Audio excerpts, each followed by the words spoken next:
আসসালামু আলাইকুম রহমতুল্লাহ।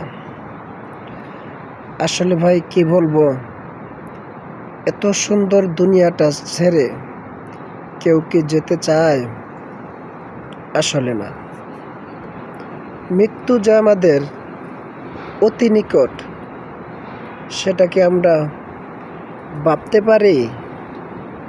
আমরা একটু অল্প কিছুক্ষণের জন্য যদি চোখ মুঞ্জা দেখতে পারি এবং কি অনুভব করতে পারি, মাত্র 3.5 হাত মাটির নিচে কি হতে পারে, আসলে আমাদের সমস্ত মুসলিম মানব জাতিগোষ্ঠীগুলোকে এই চিন্তাটা করা উচিত।